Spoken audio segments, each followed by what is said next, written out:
ఈ వీడియోలో కొత్తిమీర, జింజర్ గార్లిక్ పేస్టు అన్నీ పెట్టుకునే ఆర్గనైజరు, ఆనియన్ చాపరు, చిల్లీ చాపరు, కట్టరు, తర్వాత స్పాచులా, తర్వాత పల్లీలు వేయించుకునే మెషిన్.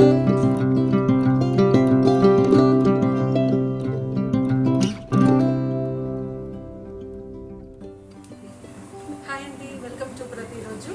ఎలా ఉన్నారు మీరంతా? నేను బాగున్నానండి, మీరందరూ బాగున్నారని ఆశిస్తున్నాను. నాకు ఈ లాస్ట్ 6 months నుండి నాకు మదర్ ఇంట్లో ఉన్నప్పటికీ నేను కిచెన్లోకి రాలేదండి. నా పని అంతా కూడా కంప్యూటర్ మీద చేసుకోవడము, ఆర్ ఇంకేమైనా బిల్స్, ఇంకా అట్లాంటి ఫైనాన్షియల్ అట్లాంటివి ఉంటాయి కదా, వాటిలో చేస్తూ ఉన్నాను. కాబట్టి నేను చూపించడానికి నాకు ఏమీ లేకుండే అనమాట. అందుకని చెప్పేసి నేను వీడియోస్ పెట్టలేదు, కొంచెం బిజీగా కూడా ఉన్నాము. ఇప్పుడు మళ్ళీ ఐఎమ్ బ్యాక్. సో మా మదర్ ఇండియాకి వెళ్ళిపోయారనమాట. So I'm back now. So ఈరోజు సండే అండి, నేను వడాస్ చేస్తున్నాను. సో ఇక్కడ ఈరోజు నేను చూపించదలుచుకునేది ఏంటి అంటే, మనకి హెల్పర్స్ లేకపోతే మనము అలాంటప్పుడు మనం కొన్ని మిషన్స్ యూజ్ చేసుకొని ఆ లోటును తీర్చుకొని మనం పనులు చక్కచక్క చేసుకోవచ్చు అనమాట. నేను ఏమేమి మిషన్స్ ఎలా యూజ్ చేస్తాను అనేది ఎక్స్ప్లెయిన్ చేయడం కంటే మీరు ఒకసారి చూస్తే మీకు క్లియర్గా అర్థమవుతుంది. రండి, వడాస్ చేద్దాము. దాంట్లో మీకు టిప్స్ తప్పకుండా ఉంటాయి. నేను మధ్య మధ్యలో ఏమైనా టిప్స్ ఉంటే చెప్తూ ఉంటాను. మీకు ఈ వీడియో కంపల్సరీగా మీకు హెల్ప్ఫుల్గా ఉంటుందని అనుకుంటున్నాను. చివరి వరకు చూడండి. మీకు నచ్చితే కనుక ఒక లైక్ చేయండి అండ్ సబ్స్క్రైబ్ చేసుకోవడం మర్చిపోవద్దు. అండ్ బెల్ ఐకాన్ కొట్టండి. నెక్స్ట్ టైం నేను పెట్టే వీడియోస్ మీకు వస్తూ ఉంటాయి.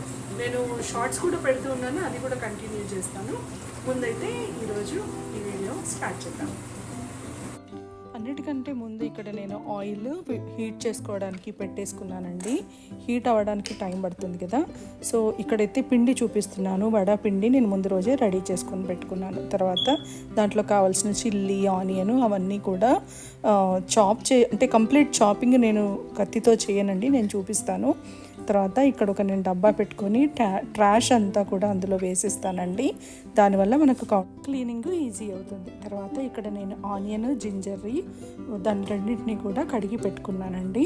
తర్వాత ఇక్కడ నేను చూపిస్తున్నాను కదా, ఈ బాక్స్ ఒక ఆర్గనైజర్ నేనే ప్రిపేర్ చేసుకున్నానండి. దీంట్లో ఒక 5 నుండి 6 కంటైనర్ల వరకు నేను ఇలా పెట్టుకుంటాను. సో ఇది డైరెక్ట్గా ఫ్రిడ్జ్లోకి వెళ్ళిపోతుంది అనమాట. సో దాంట్లో చిల్లీస్, కొత్తిమీర, కరివేపాకు పెట్టాను. ఈ బాటిల్స్లో జింజర్ గార్లిక్ పేస్ట్ అండ్ చింతపండు పేస్ట్ పెట్టాను. ఇలా లూజ్గా ఉండే ఆ జింజర్ని ఇలా పక్కకి పెట్టుకుంటాను అనమాట. తర్వాత నేను ఇక్కడ ఆనియన్ చాప్ చేయడం కోసం అని చెప్పేసి నేను చెప్పేదే క్విక్ టిప్స్ అని చెప్తున్నాను కదండి, ఆ టిప్స్ ఇక్కడ అనమాట. సో ఇక్కడ ఏంటంటే నేను చాపర్ని యూజ్ చేస్తున్నాను. ఇది మీట్ చాపరు, దాన్ని నేను ఆనియన్ చాపర్ కింద యూజ్ చేస్తున్నాను అనమాట. సో ఆనియన్ని ఈ విధంగా పొరలుగా తీసేసి మనము అందులో వేసేసి 1-2 పల్సెస్ ఇచ్చేసామంటే మనకి చాలా క్విక్గా మనకి ఆనియన్ కట్ అయిపోతుందండి. ఎప్పుడైనా మనము ఎగ్ కర్రీ చేసుకున్నప్పుడు చాలా ఆనియన్స్ యూజ్ చేస్తాం కదా, అలాంటప్పుడు లేదు ఏదైనా ఫంక్షన్స్ అలాంటివి ఉన్నప్పుడు ఈ చాపర్స్ యూజ్ చేస్తే కనుక చాలా త్వరగా మనకు చాలా ఆనియన్స్ కట్ చేసేసుకొని పెట్టుకోవచ్చు అనమాట. ఇది నేను చెప్పిన మెషిన్. ఈ మెషిన్ని మనము దీనికి ఇలా ఫిక్స్ చేసేయాలండి. స్లాట్స్ ఉంటాయి, ఆ స్లాట్స్లో మనం ఎగ్జాక్ట్గా పెడితే అది ఫిక్స్ అయిపోతుంది. దానికి పవర్ కేబుల్ వస్తుంది. ఆ కేబుల్ని పవర్ సాకెట్లో పెట్టేసి 1-2 పల్సెస్ ఇవ్వాలి.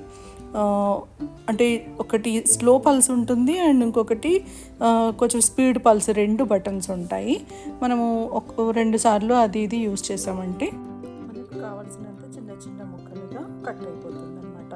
సో ఈ బాక్స్ని నేను ఒక్కోసారి ఎక్కువగా కట్ చేసుకొని ఈ బాక్స్ని ఇలాగే నేను ఫ్రిడ్జ్లో పెట్టేస్తానండి.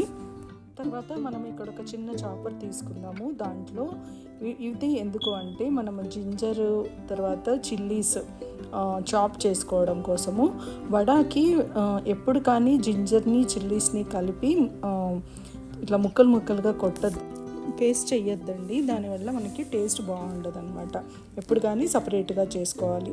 సో అలా సపరేట్గా చేసుకున్నప్పుడు ఇలా కొంచెమే కాబట్టి ఈ చాపర్ని దీనికి కూడా 2 పల్సెస్ వస్తాయండి. ఇది యూజ్ చేసి 1 స్పీడ్ 2 స్పీడ్ యూజ్ చేసేసి ఇలా చిన్నగా మనం ముక్కలుగా చేసేసుకోవచ్చు.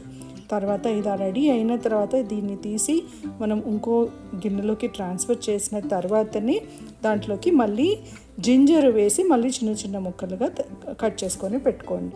ఇప్పుడు కట్ చేసుకొని పెట్టుకున్న చిల్లీస్ని ఇందులో వేస్తున్నానండి.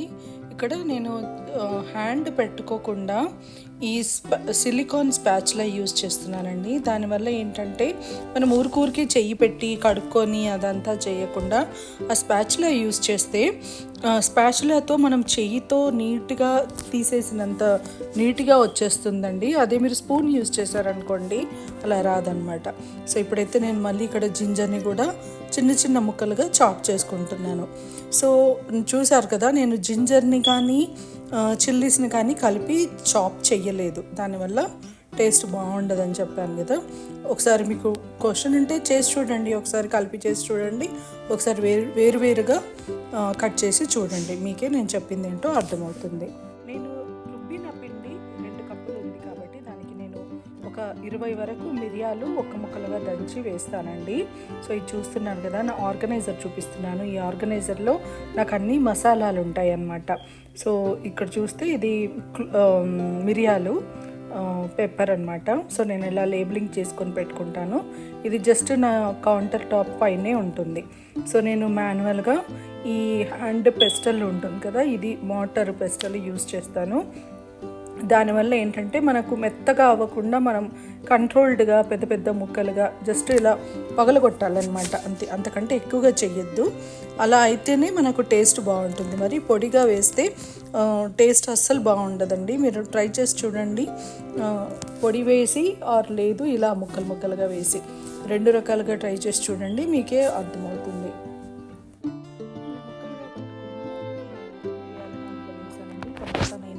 ఈ మోటార్ పెస్టాన్ని ఇక్కడ నేను షెల్ఫ్లో సేవ్ చేసుకుంటాను. తర్వాత ఈ బాక్స్ చూసారు కదా, అదేంటో మీకు ఏం యూజ్ చేస్తానో అందులో ఏం పెడతానో మీకు తెలుసుకోవాలంటే నాకు చెప్పండి, నేను వీడియో చేస్తాను. తర్వాత ఇక్కడ నేను కరివేపాకు చిన్న చిన్నగా కట్ చేస్తున్నానండి. ఇలా చిన్నగా చేయాలి అని అంటే ఈ షియర్స్తోనే సాధ్యమవుతుంది. ఈ షియర్స్ చికెన్ కట్ చేసుకోవడానికి యూజ్ చేస్తారనమాట.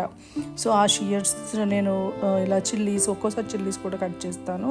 సో తర్వాత చివరికి సాల్ట్ వేసేసి అవన్నీ కలిపేసేసి పిండిలో నేను ఈ సిలికాన్ స్పాచులా యూజ్ చేసేసి కలుపుతున్నానండి. తర్వాత 1 కప్పు వరకు బియ్యం పిండి వేసాను. బియ్యం పిండి ఎందుకంటే క్రిస్పీనెస్ కోసము.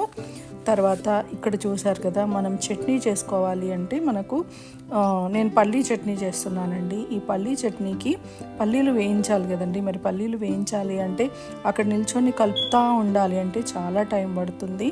మనకి టైం లేదు అన్నప్పుడు ఈ విధంగా నేను ఇది ఒక పాప్కార్న్ మేకర్ అండి, దాన్ని నేను యూజ్ చేసి పల్లీలు వేయించుతానమాట. సో అందులో వేసేసి బటన్ నొక్కామంటే అలాగా 2 హ్యాండ్స్లా ఉంటాయి, అవి తిరుక్కుంటూ పల్లీలు బాగా వేగుతాయి అన్నమాట. కాసేపు అయిన తర్వాత నేను మళ్ళీ మీకు చూపిస్తాను ఎలా వేగాయో. తర్వాత ఇక్కడైతే నేను 2 చట్నీలు చేస్తున్నాను. ఒకటి టొమాటో పల్లీలు, తర్వాత ఓన్లీ పల్లీలు విత్ చింతపండు చిల్లీస్ తోటి. సో వాటికి ఏమేమి కావాలో అవన్నీ కూడా నేను ఒకే బౌల్లో వేసేసుకొని అన్నిటిని కూడా కలిపి కడుగుతున్నాను అనమాట. తర్వాత నేను సపరేట్గా ఉడికించుకుంటాను. సో దానివల్ల మనకి ఏమవుతుందంటే ఒకటే గిన్నెలో అన్నీ చేసేసుకోవచ్చు. తర్వాత ఇక్కడ నేను ఆనియన్స్ కలిపేశానండి.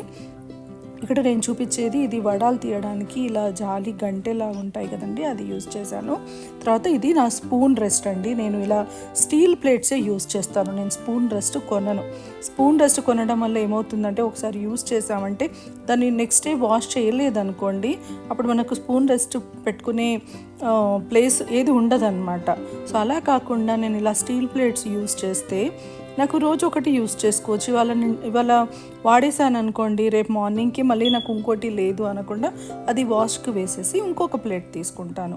సో స్పూన్ రెస్ట్ అనేది బ్యూటిఫుల్గా ఉండాలి అని అనుకుంటే మనము బయట దొరికే స్పూన్ రెస్ట్ కొనుక్కోవచ్చండి. లేదు అంటే ఇలాంటి ఒక ప్లేట్స్ యూజ్ చేయడమే చాలా ఈజీ. తర్వాత నేను పిండిని అంతా కూడా ఇప్పటి వరకు నేను ఓన్లీ సిలికాన్ స్పాచులాతోనే కలిపాను కదా. ఈ వడ వేసే ముందు మాత్రం ఒకసారి ఇలా కిందికి పైకి ఫ్లఫీగా వచ్చేటట్టుగా కలుపుతున్నాను. సో దీంట్లో మనకు కావాల్సిన ఇంగ్రీడియంట్స్ అన్నీ కూడా ఉన్నాయన్నమాట. సో స్టవ్ నేను అప్పుడెప్పుడో పెట్టాను కదండి, సన్నగా ఆన్ చేసి పెట్టేశాను అనమాట. సో దానివల్ల మనకు ఇవన్నీ రెడీ చేసుకునే లోపల ఆయిల్ మనకి కరెక్ట్గా వేడయ్యి రెడీగా ఉంటుంది. ఇక్కడ ఒకసారి పల్లీలు బాగా వేగుతున్నాయా ఒకసారి చూస్తున్నానండి. చూస్తున్నారు కదా, అది అదే కలుపుకుంటుందన్నమాట. ఏది కూడా ఒక దగ్గర ఉండకుండా కలుపుతూ ఉంటే అది మంచిగా వేడైపోతూ ఉంటుంది. తర్వాత రెడీ అయిపోగానే స్విచ్ ఆఫ్ చేసేసాను. తర్వాత ఇక్కడ నేను వడాలు మనకి త్వరగా అవ్వాలి అని అంటే ఎప్పుడు కానీ కొంచెం పెద్ద పెద్ద సైజులో వేసుకోవడమే బెటర్ అండి. పిండి కనుక ఇలా గట్టిగా ఉంటే మనము వేసుకోవడం కూడా చాలా ఈజీగా అయిపోతుందన్నమాట, చెయ్యికి అంటుకోకుండా. తర్వాత నేను ఇక్కడ ఒక ప్యాన్ పెట్టుకున్నాను. ఈ ప్యాన్లో పల్లి నూనెతో నేను ఇవి కొన్ని చిల్లీస్, టొమాటో కుక్ చేస్తున్నానండి. మనము పల్లి నూనె వేసుకుంటే టేస్ట్ బాగుంటుంది. అప్పుడప్పుడు నేను పల్లి నూనె యూజ్ చేస్తాను. సో ఇక్కడ చూస్తున్నారు కదా, నేను సపరేట్గా చేసి నేను ఫ్రై చేస్తున్నాను కదా. అది ఎందుకు అంటే ఆనియన్ చిల్లీ వేసింది, ఆనియన్ పల్లి పచ్చడి కోసము. ఒకటి ఓన్లీ ఆనియన్ వేసింది, ఆనియన్ టొమాటో పల్లి పచ్చడి కోసము. ఇంకొకటి ఇంకా ఆనియన్ కూడా వేసాను, ఇంకో ఆనియన్ కూడా వేసాను. అదేంటి అంటే నేను సాంబార్ చేస్తానండి. సాంబార్కి టొమాటో, చిల్లీ, ఆనియన్ కలిపి ఉడికిస్తానమాట. ఉడికించి దాన్ని మిక్సీ కొట్టేసి నేను దాంట్లో కలిపేసుకుంటాను సాంబార్లో. అంటే రెడీ మిక్స్ నేను ఒకటి ప్రిపేర్ చేసుకుంటాను, దాంట్లో కలిపేసి నేను సాంబార్కి యూజ్ చేస్తాను. నాకు దానివల్ల చాలా బాగా టేస్ట్ వస్తుందన్నమాట. ఇలా ఒకే గిన్నెలో అన్నీ ఉడికించుకోవడం వల్ల మనకు చాలా టైం సేవ్ అవుతుందండి. అండ్ తర్వాత గిన్నెలు కూడా తక్కువ వాషింగ్కి పడతాయి. సో ఆ గిన్నెను నేను మళ్ళీ పోపుకు యూజ్ చేస్తాను, దాంట్లో ఇంకొక కర్రీ చేయడానికి కూడా నేను యూజ్ చేస్తాను అన్నమాట. ఇక్కడ పల్లీలు ముందే ఆఫ్ చేశాను కదండి, ఇప్పుడు వచ్చి చూస్తే కొంచెం చల్లబడ్డాయి.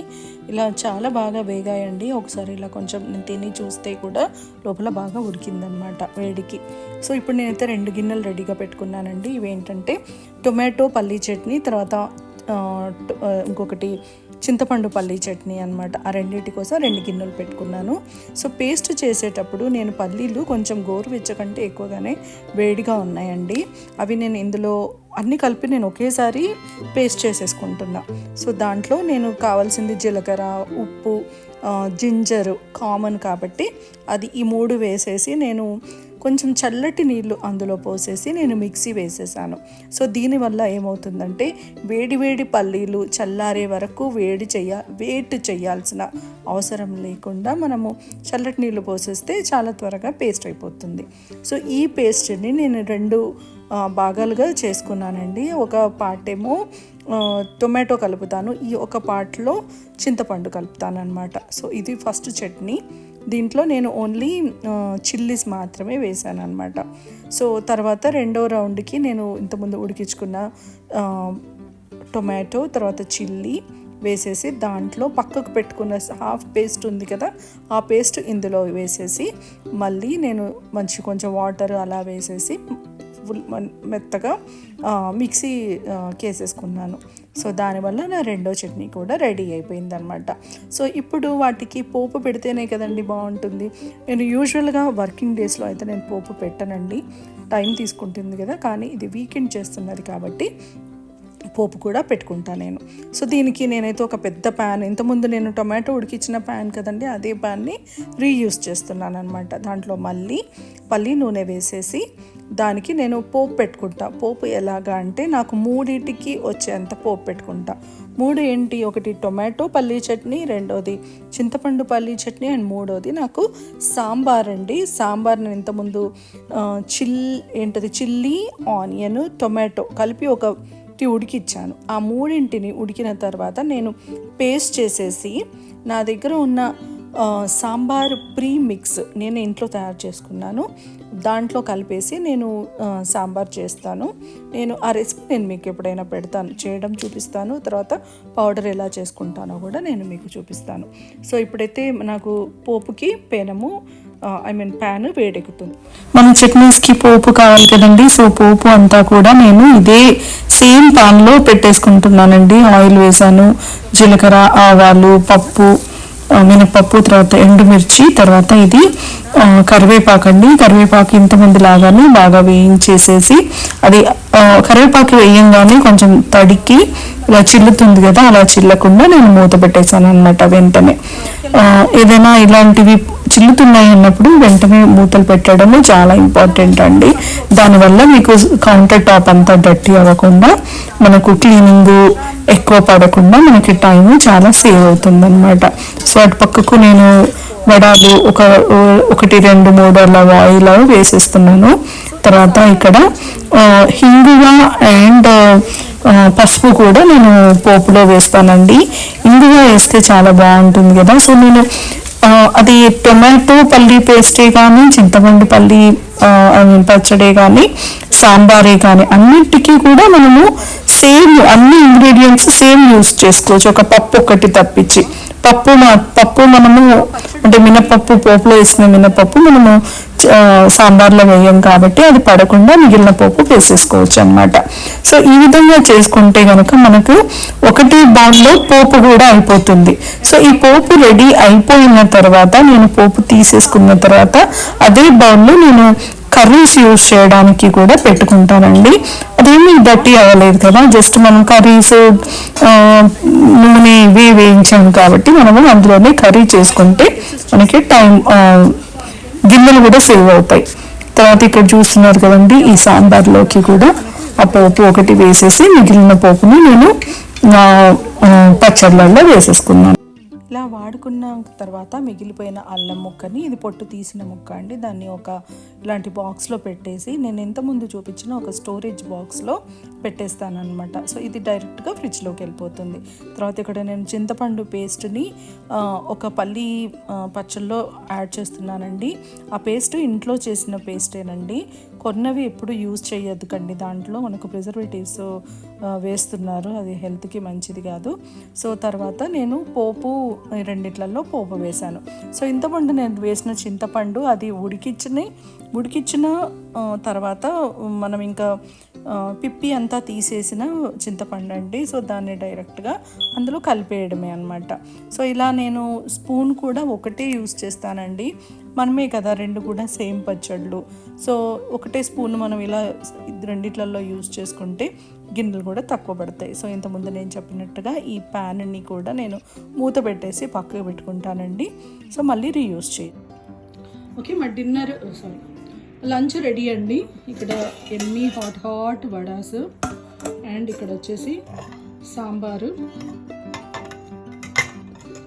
అండ్ ఇక్కడ పల్లీ చట్నీ, ఓన్లీ పల్లీ విత్ చింతపండు, ఇది వచ్చేసి టొమాటో చట్నీ. ఓకే, సో నేను ఇదే స్పూన్ని రెండింటికి యూజ్ చేస్తాను. అండ్ ఇట్లాంటి ప్లేట్స్ యూజ్ చేస్తామండి. దీనివల్ల ఏంటంటే ఇక్కడ 2 కర్రీస్, 2 చట్నీస్, ఇక్కడ వడ అండ్ అందులో సాంబార్ వేసుకోవడం. ఓకే, సో ఇది మా లంచ్. సో ఈ టిప్స్ మీకు చాలా ఉపయోగపడతాయి అనుకుంటున్నానండి. చాలా ఉన్నాయి, మీరు మళ్ళీ 2-3 సార్లు చూడండి. నేను చాలా చోట్లలో మల్టీ టాస్కింగ్ చేస్తూ క్విక్గా చేయడానికి మెషిన్స్ యూజ్ చేస్తూ చేశాను. మీకు చాలా ఉపయోగపడుతుంది. ఇంకెవరికైనా ఉపయోగపడుతుంది అనుకుంటే తప్పకుండా నా వీడియోని వేరే వాళ్ళతో షేర్ చేయండి. అండ్ సబ్స్క్రైబ్ చేసుకోవడం మాత్రం మర్చిపోవద్దు. అండ్ మరొక మంచి వీడియోతో మళ్ళీ కలుద్దాము. అప్పటి వరకు ప్రతిరోజు చూస్తూనే ఉండండి.